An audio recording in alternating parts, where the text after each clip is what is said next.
penyakit yang tidak bisa sembuh. Berapa lama kita minum obat, Dok? Itu dilakukan seumur hidup, ya. Untuk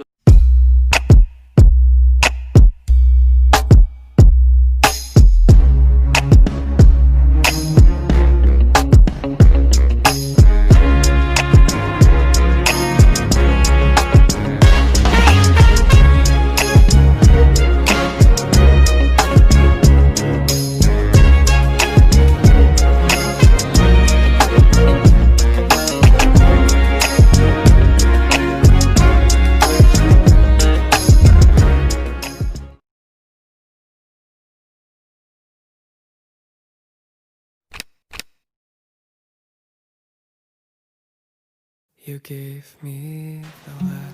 Halo rekan ngegas, kembali lagi di channel YouTube aku bareng aku Dr. Andika.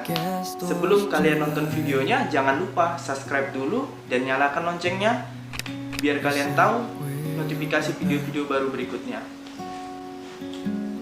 Ayo dukung channel ini menjadi channel kesehatan terngegas, termantul, dan termantap. Di video kali ini aku mau sedikit berbagi dan bincang-bincang asik kepada kalian semua tentang masalah kesehatan. Nah, untuk tema kali ini aku mau mengangkat masalah hipertensi atau darah tinggi. Mungkin sebagian kalian sudah banyak yang tahu tentang masalah darah tinggi, tapi mungkin ada sebagian yang salah pemahaman atau yang belum mengerti. Ketika rekan ngegas atau orang tua rekan ngegas kalian berobat ke dokter, mungkin belum sempat menanyakan terkait masalah darah tinggimu. Mungkin pada saat berobat ke dokter atau fasilitas kesehatan lainnya, rekan ngegas atau orang tua rekan ngegas kalian segan bertanya kepada dokternya. Mungkin karena dokternya tidak banyak bicara atau dokternya terlalu sibuk dan tidak banyak waktu, sehingga membuat rekan ngegas kalian segan untuk menanyakan itu. Di video kali ini kita coba akan kupas tentang pertanyaan-pertanyaan yang banyak ditanyakan di tengah-tengah masyarakat.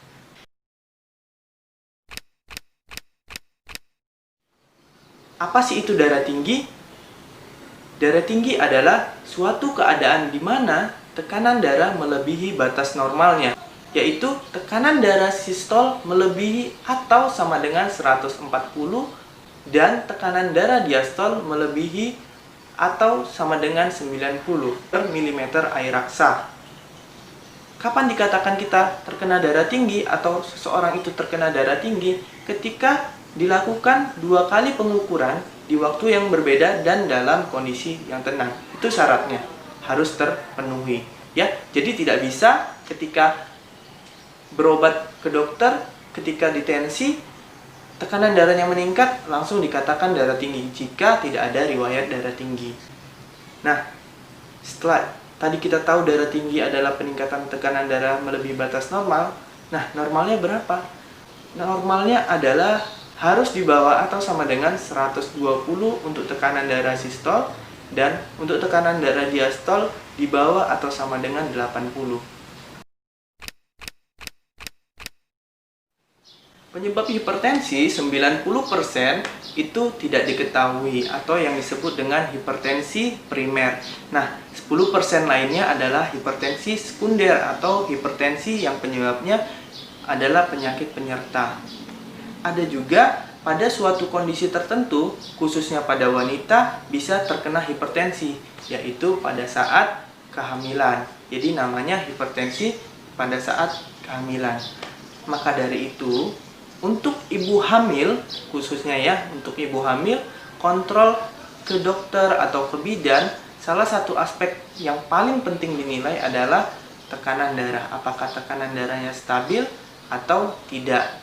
Karena resikonya adalah bisa menyebabkan kematian bagi ibu atau bagi bayinya. Faktor resiko terjadinya hipertensi itu ada 2 macam. Yang pertama adalah yang tidak dapat diubah atau yang tidak dapat dimodifikasi.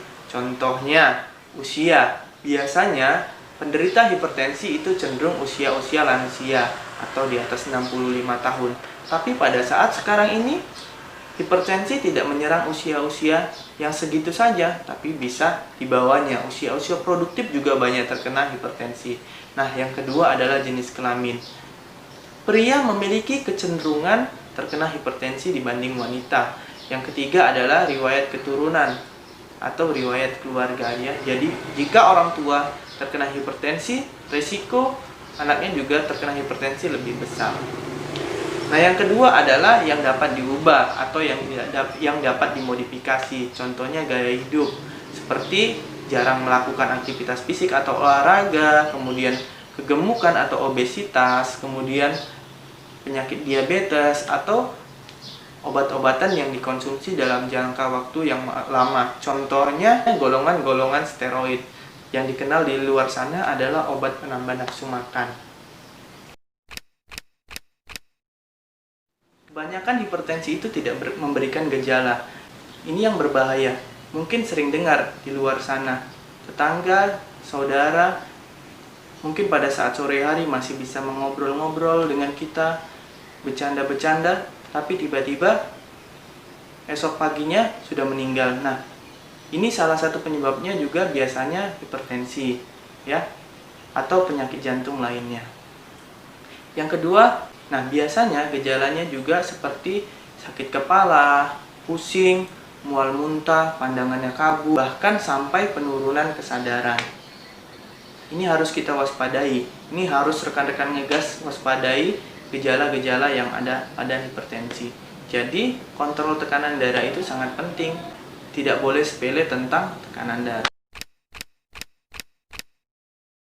Jika seseorang sudah terkena hipertensi, apa sih yang harus dilakukan, Dok? Yang pertama adalah mengubah atau memodifikasi gaya hidup. Contohnya, menurunkan berat badan, kemudian olahraga atau aktivitas fisik, diet tinggi serat, yaitu banyak mengkonsumsi sayuran, buah-buahan, kemudian diet rendah garam, dihindari makan makanan yang asin. Kemudian merokok, jangan merokok atau mengkonsumsi alkohol. Kemudian istirahat yang cukup. Jika ini semua sudah dilakukan, ini akan dievaluasi kembali. Apakah dengan mengubah gaya hidup itu berhasil atau tidak? Jika tidak berhasil, itu harus dengan menggunakan obat-obatan. Nah, obat-obatan ini juga harus disarankan oleh dokter sesuai dengan tekanan darahnya berapa dan penyakit-penyakit penyerta lainnya apa. Jadi tidak boleh minum obat hipertensi itu sembarangan. Biasanya penyebab kematian dari hipertensi adalah komplikasinya, ya, komplikasi cerebrovaskular, bisa stroke, kemudian pecahnya pembuluh darah di otak. Ya, biasanya ini yang paling sering menyebabkan kematian. Tiba-tiba pingsan, tiba-tiba kelemahan anggota gerak, ya, tiba-tiba tidak bisa jalan, ya, seperti itu.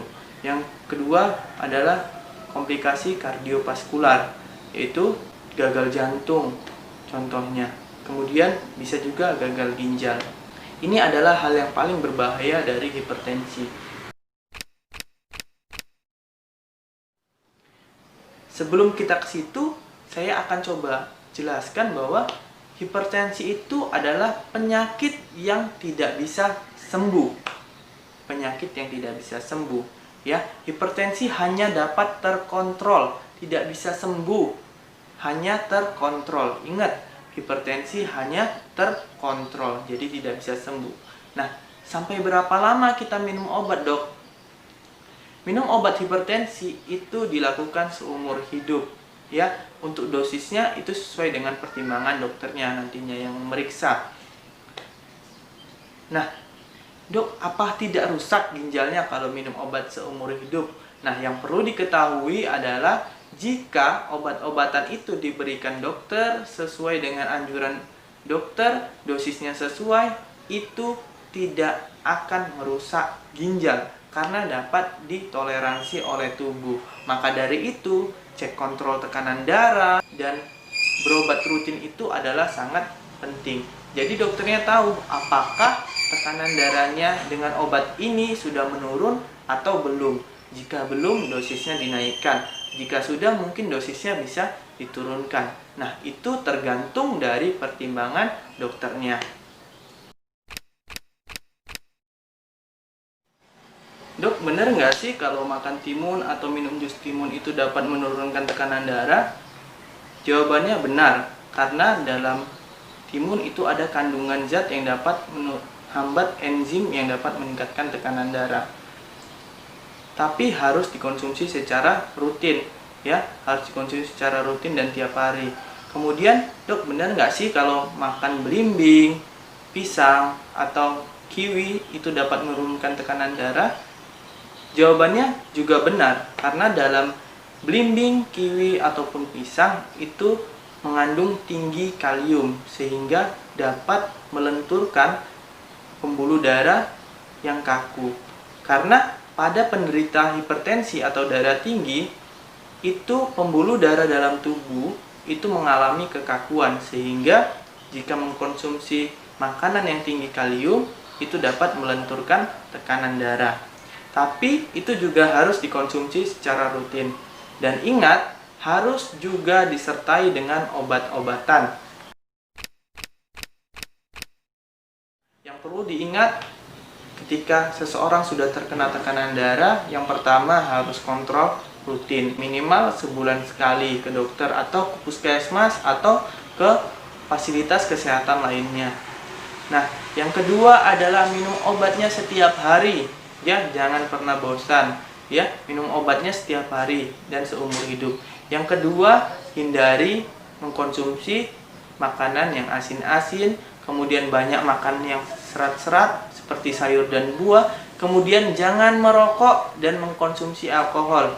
Kemudian hindari makanan atau minuman yang tinggi kafein seperti kopi dan teh. Kemudian olahraga yang rutin. Nah, olahraga sendiri itu hanya boleh maksimal 5 kali dalam seminggu, ya, 5 kali dalam seminggu, minimal 3 kali dalam seminggu. Nah, dok, waktunya berapa lama? Waktunya minimal 30 menit sampai 1 jam, ya, 30 menit sampai 1 jam. Kemudian harus menggunakan alas kaki, ya, boleh sendal atau sepatu, karena kondisi-kondisi tertentu atau biasanya hipertensi yang disertai dengan diabetes, resiko terjadinya luka pada daerah kaki jika tidak menggunakan alas kaki resikonya semakin besar, ya. Jika rekan-rekan ngegas sekalian ada pertanyaan, boleh komen di bawah, nanti akan saya jawab. Mungkin itu aja bincang-bincang kita kali ini. Sampai ketemu di bincang-bincang berikutnya dengan tema yang berbeda. Jika kalian mau tema penyakit lainnya yang dibahas, silakan komen di bawah. Nanti akan saya bahas. Terima kasih. Jangan lupa share, komen video ini agar menjadi channel kesehatan terngegas, termantul, dan termantap. Salam ngegas. You gave me the letter